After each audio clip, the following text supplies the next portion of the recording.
postulate. Second one, atoms of identical elements have different masses and different chemical properties. Are you getting my point, everyone in the class?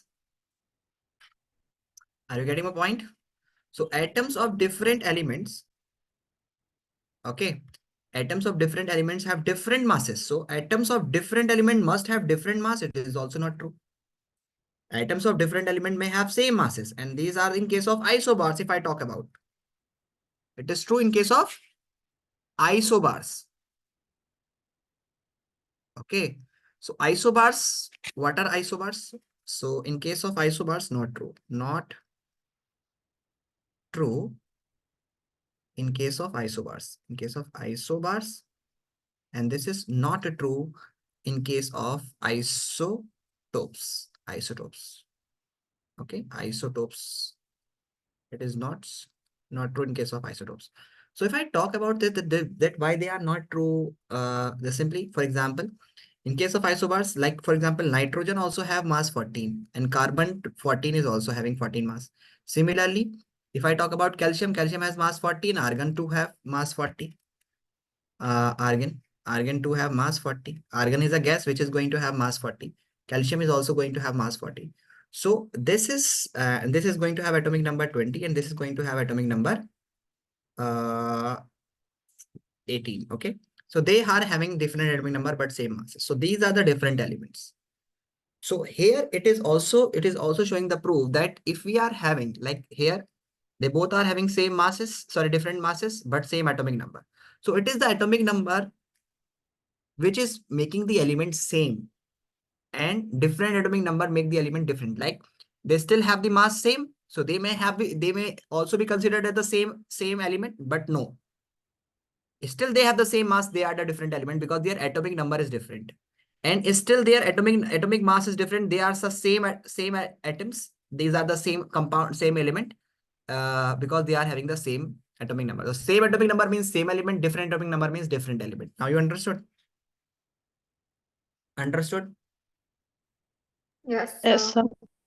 Okay, so it is the atomic number, which is responsible for being the same element, or for describing an element. Okay, and no two different element can have same atomic number. No two different element can have same atomic number. If they have same atomic number, like here, carbon 12, carbon 14, they have different mass, but they have same atomic number. So it is carbon. We are not considering it as nitrogen. We may consider it as nitrogen because it is going to have equal mass as that of nitrogen. But no, nitrogen has atomic number 7. So nitrogen and carbons are different because they are having different atomic number. Got it? So this postulate here, it is also not true. These are the drawback of Dalton-Wing theory, that they are not considered to be as. Other portion is same. Their chemical property is same. This is correct. If I talk about this portion, that this portion is absolutely correct, that if they are the same element, they have the same chemical properties. Okay, the chemical properties is shown by I mean, same element. If I'm talking about carbon, this is also carbon, this is also, they will have same chemical properties. And here it is also true that in this case, this is also true. Okay. Got it? So they are true. Next one is atoms combine in a ratio of whole number to form compound. Atom combines, okay, in a ratio of a small whole number to form compounds. So this is the postulate that that's hold true in case of law of definite proportion. So if the question comes in your examination, that which postulate of Dalton-Wing theory supports the law of definite proportion. So this law of constant proportion. So this is the postulate which holds true.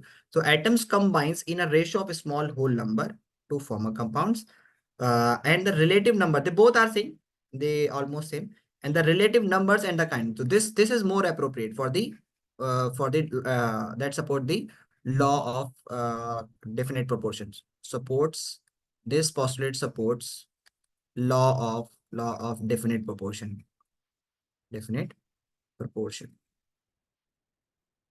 or we can say constant proportion. Okay, so this postulate, the relative numbers and kinds of atoms are constant in a given compound. For example, if I'm taking H2O, so it is always fixed whether water, if you take it water from anywhere, any part of the world, like from London, Paris, Japan, or from, if you any take it from any source like sea water, mineral water, RO water, any water. If you're talking about water, then uh, it must have two hydrogen atoms. It must have two hydrogen atoms and one oxygen atom.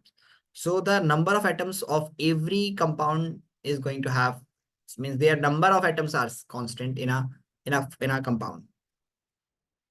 Got it? Got it? Yes, sir.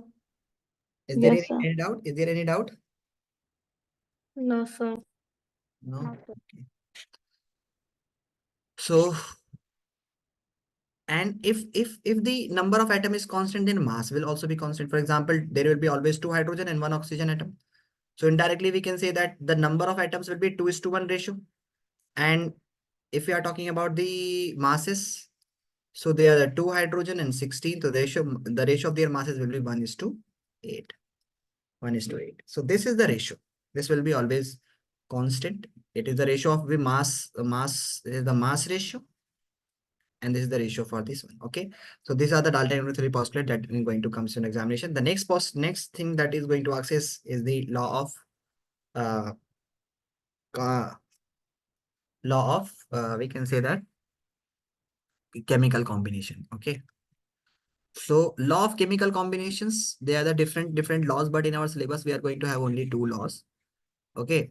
Law of conservation of mass and law of constant proportion. Okay. So they are the two laws that comes in our syllabus generally. Others are, there are also the other different laws like Gay-Lussac's law and Avogadro's law and law of multiple proportion, but these are not in the ninth standard. You're going to study in the higher classes. So the laws of chemical combination, if I'm talking about the first law, they are the different laws, but we have only two. One is law of conservation of mass, law of conservation of mass, conservation of mass. Okay. And the second is law of definite proportion.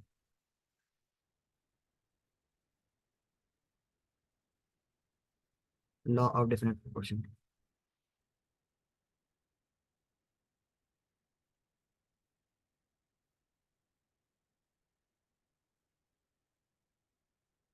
Law of definite proportion. So there are the two laws that we're going to study. Okay. And I know that everyone is familiar with this one.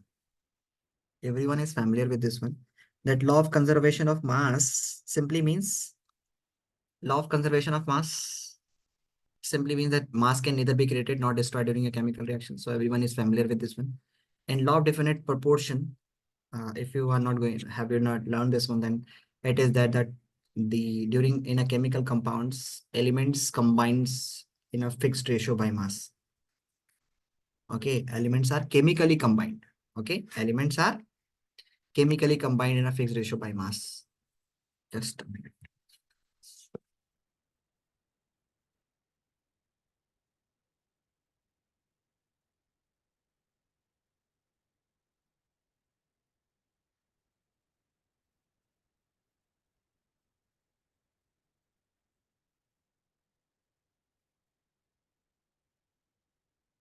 Okay, so these are the laws that we are going to have. The first law is, and this is stated by Prost. Okay, Prost stated this one and stated in a chemical substance, elements are always present in definite proportion by mass. Okay. Yeah, in simple language, if I say that in a chemical compounds, elements are combined together in a fixed ratio by mass. Okay. So there are different types of question may comes on these topics. And what are the different type of question that is going to comes in examinations? The first type of question is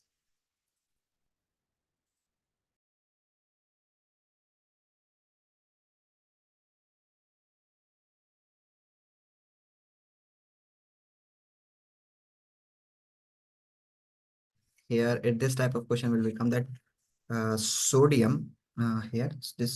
This type of question may come that this sodium uh, carbonate reacted with, mean this grams of sodium carbonate react with this grams of this one. Okay. with this acetic acid, they produce 22 grams of carbon dioxide, 9 grams of this one and this one. So they will ask you that whether this reaction is following the rule of law of conservation of mass or not. So this type of question may also comes in examinations. Got it? For example, here it's 53 grams of sodium carbonate. So 53 grams of sodium carbonate, I'm writing uh, sodium carbonate when react with ethanoic acid or acetic acid, 6 grams of acetic acid. So acetic acid, acetic acid. So when it react, it will forms sodium acetate plus carbon dioxide plus CO2 plus water. Okay, so they may be asking that if this weight is 55.3 and this weight is 6 gram, so the total weight should be 11.3 grams here. And this total mass of this one should be equal. So here it is 2.2 grams of carbon dioxide is formed, so like 2.2 grams here, and 8 grams of sodium acetate. So 8.2 grams of sodium acetate and 9 grams of water, 0.9 grams of water is formed. So when you add all these, if you are getting 11.3, then it is correct. They are falling, otherwise it is not falling. Got it? Got it? Yes. Is there any doubt regarding to this topic? No, sir. Okay. Next. Uh, Here, this type of question may be asked on this topic. This is very important topic that when we are just studying, for example, if you take this type of question that when hydrogen and oxygen combine together, they form, okay, let's discuss this one also. Just a minute. So this type of question may be asked, for example, that in carbon react with oxygen to form carbon dioxide. Okay. So first of all, they may ask that what is the ratio of combined ratio of carbon and oxygen in carbon dioxide. So you know that carbon dioxide formula is CO2. And a carbon has a mass of 12 and the two oxygen atoms are there. So they are having the mass as 16 into 2 because one oxygen atom has 16 mass. So two oxygen atom is going to have 32. So this will be 12 is to 32. So when you cut it by 4, you get 3s and 8s. So the ratio of carbon is 3 is to 8. So to form 11 grams of carbon dioxide. So if they ask you that if we are having this instead of 3 grams, if we are having this one as 12 gram, then how many grams of oxygen will be required and how many grams of this carbon dioxide will be formed? So can you tell me that what is the value of A and B? Calculate the value of A and B, please.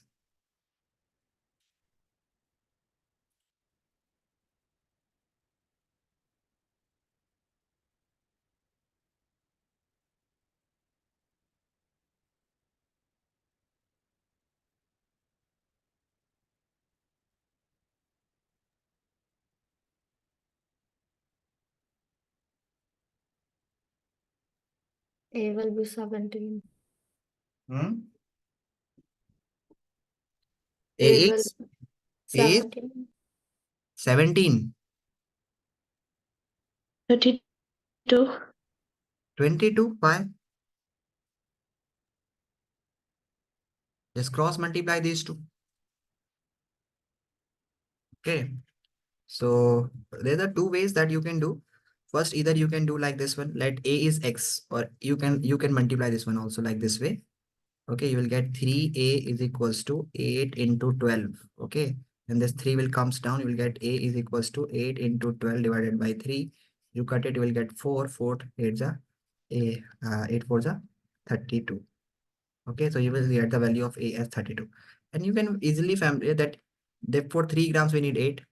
For 6 gram we need 16. For 9 gram we need 8 3 is 24. So if you are multiplying this one 4, you have to multiply this one also by 4. And you will get 44 grams. You have to also multiply this one. So B will be 44. If it is 12 gram, then how much grams of ox will be required? That 32 will be A is 32. A is 32 and B will be 44. Got it? Yes. Yeah, so Is there any doubt regarding to this one? So No. do this question, please. Next question. NHA nitrogens when react with hydrogens to form ammonia. Form ammonia, which has a mass of, which is NH3. Okay. So if we have this, now calculate the simplest ratio. First is calculate the simplest ratio of nitrogen and hydrogen of combining ratio. And secondly, if we have like we have 1.4 grams of nitrogen, then how many grams of hydrogen will be required? Okay, then to form ammonia. Complete these. Okay, so do this one. I will just coming back in 1 minute, 1 or 2 minutes. Okay, do this one.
Done? Done this one, please tell me. Done this one, Rumaisa, Nabila, Alvina, Aira. Done? Yes, sir. So what is the simplest ratio of this one? Nitrogen and hydrogen in NH3? 14:3. Yes. The simplest ratio is 14:3. Okay. So find out that it will gives you 17 grams of ammonia. So for one, if we have 1.4 grams of this one, then how many grams of hydrogen will be required? 30. 30? Not 30. Check it. It is not 30.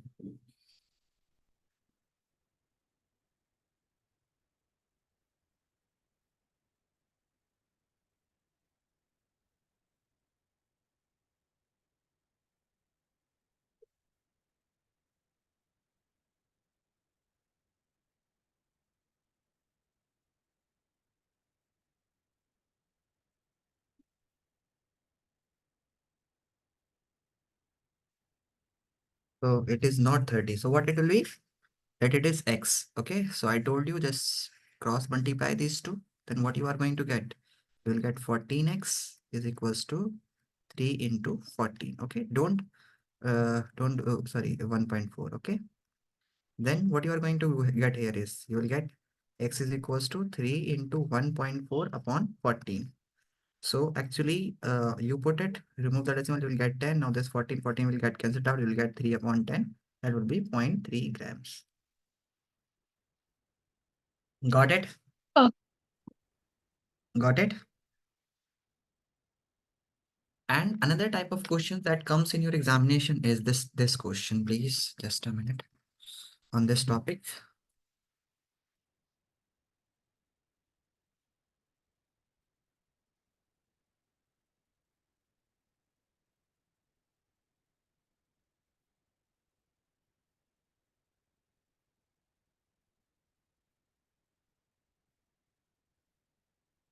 So this question may comes in examinations. Okay, this 1 and 2 questions.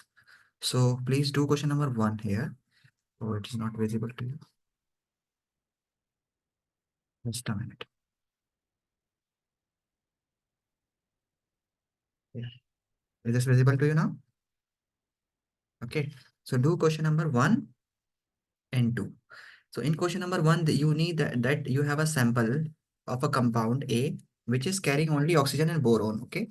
And was found to, by the analysis, to contain this grams of boron, this gram of oxygen, okay?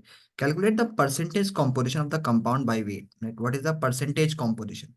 That total percentage of the composition you have to find out, okay? So please, how will you find out the composition of boron and that of oxygen in this compound?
Tell me, Dan.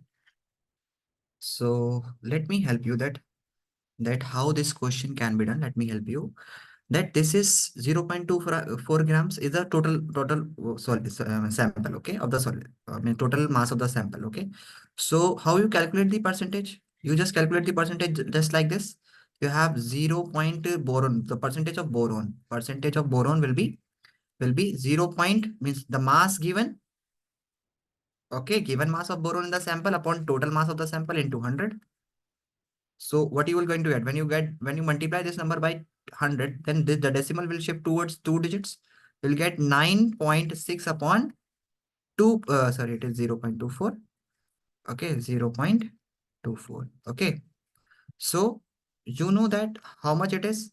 So if for bringing the decimal at the same place and for removing this one, you can write it 9.6, okay, upon 0.24. So just multiplying it by 10, sorry, this number by 10. Okay, let it be that I'm just removing the 2 decimals here of this one. So I just multiplied by 100 and 1 decimal of this one. Okay, I just multiplying this one by 10. Okay, for this one. Or you can do other way. Other way is 9.6 upon 0.24. So this is 2 digits and this is only 1 digit. So make 10 here. You can remove like this way also. It's your choice. So what we are going to do is we just remove 1010 here. And now the decimals has been removed. Now this is 24 and 24. How many 24s? You can simply say that 4s are. Sorry, 5s are. 24. No, it is 5s are. Not it is 4s are. 4s are. 4s are. So it is 24 4s are 96. Okay. And now this 4 need to be multiplied with this one, you'll get 40%. And if you have this sample has only oxygen and boron. So it is not the oh, this is one mistake that we have done here is that we have this is the percentage of oxygen because oxygen is written first, not and boron is written afterward. Okay. But LS is found to contain, but no, it is correct. Here it is boron and that of oxygen is written. So it is respectively is not written here. So it is correct. It is boron. Okay. And the boron percentage is 40%. So the oxygen percentage will be, they are the only two elements. So other percentage must be 60%, 100 minus 40. So if a substance, there are the two substances in a compound and one is 40%, then other will be 60%. Got it? Got it? Yes, sir. Do question number 2.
So how will you perform this question? This is being given to you.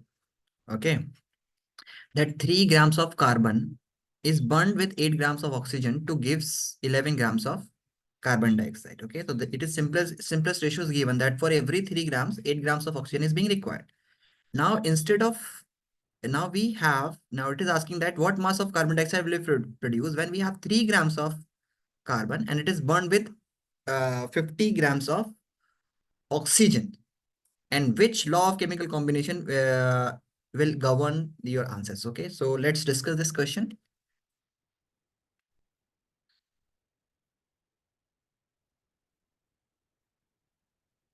Okay, so here students, just look at this.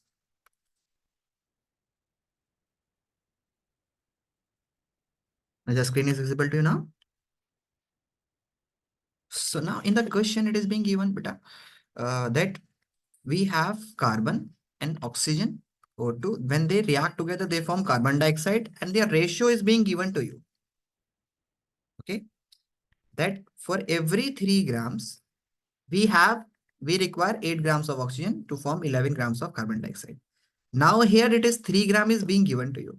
And this is 50 grams of oxygen is being given to you. Then what mass of carbon dioxide will you form? Tell me, please. Tell me, everyone.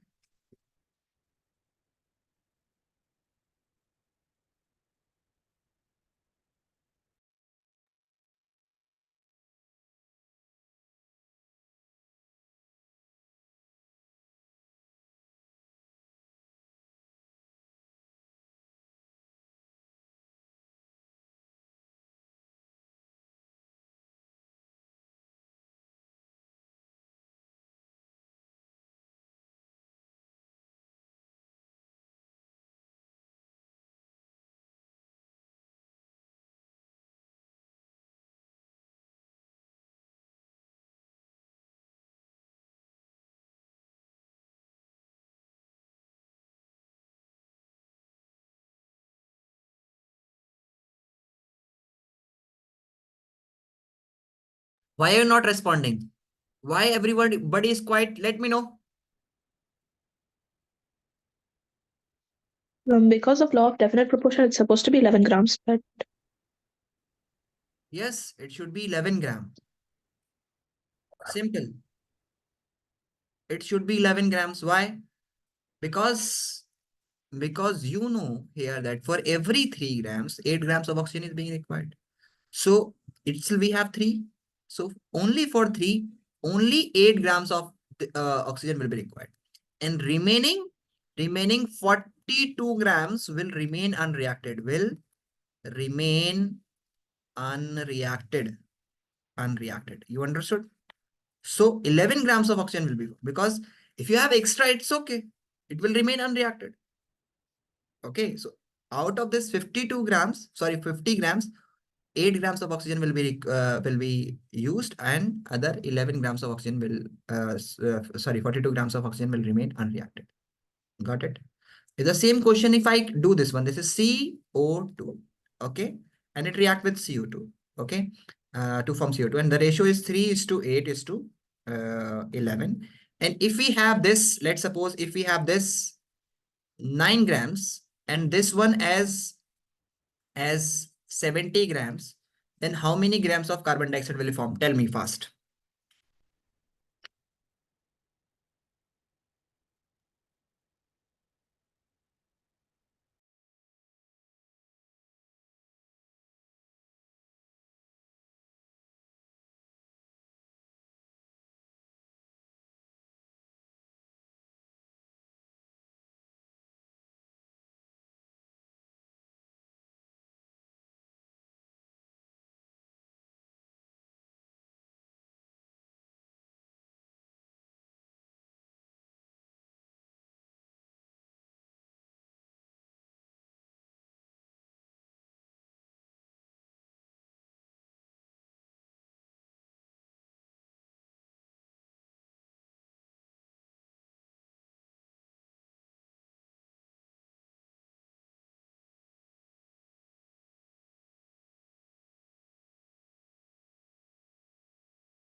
Again, you keep silent. Why? I don't know why you are keeping yourself silent. Tell me fast. How many grams of carbon dioxide will be formed this time? If we have 9 grams of oxygen, sorry, carbon and 70 grams of oxygen, then how many grams of carbon dioxide will be formed? Yes, you, Nabila, Rumaisa, Ira, tell me, please turn on your camera. Let me check whether you are, should I allow you to turn on your camera? Hmm? Tell me fast. Sir, 62 62 grams of oxygen will be formed. will be reacted. Why 62? Why 62? Hmm. So 53. Hmm?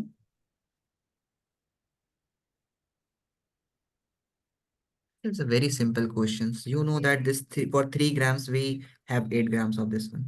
So 53. Okay, let's check. So when you multiply it by 3, you will get 9. So you have to multiply this one also 3. Okay, and you want also by 3. So this is 9 grams right now. Okay, for 9 grams we require 24 grams. 8 here 24.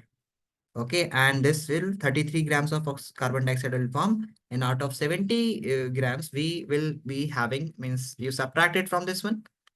Okay, you will get 6 and 5, 56, not 56, 6, and here you will get 6 and 46. Okay, so 46 grams of oxygen will remain unreacted. Only 24 grams will be used here. Okay, you understood now? Yes, sir. No, so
Okay, so this type of question is being asked generally, and if you are having any doubt regarding to this topic that we have studied, you can ask, please. You can ask. Another type of question that is will comes from for writing the chemical formula. Okay, so they may ask for writing the chemical formula. So if you are having any doubt regarding to write how the chemical formula is being written, so you can consider that one also. For that one, you need to actually learn the table of this one. Okay, and this is very simple. That for example, you have to learn this one. This is the carbonate ion, this is sulfite ion, sulfate ions. Okay, so you have to memorize all these. And when it is being asked that write the formula of magnesium sulfate, magnesium. So magnesium is having two valency. You can check it from here. And sulfate ion is SO4, which is also having two valency. Sulfate is having two valency. This is two. So when you cut it, you will get this one. Okay. And you will get MgSO4 as a formula. So if you are having atoms and molecules in your syllabus, so you have to write this one also. Okay. And means you can write it more easily.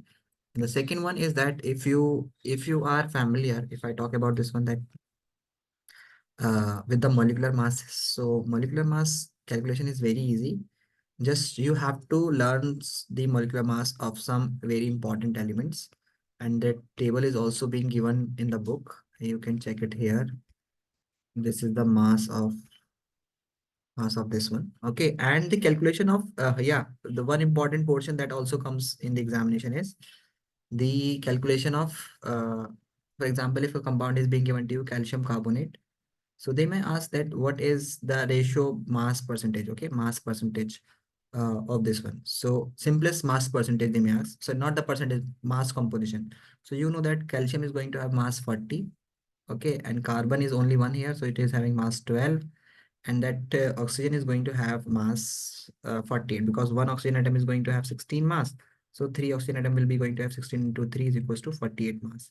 So you have to write here 48, and now you can cut it by 3. Okay, so when you cut it as by 4, sorry, so you'll get it 10 is to 3 is to 12. Okay, you can cut it like this way. Got it?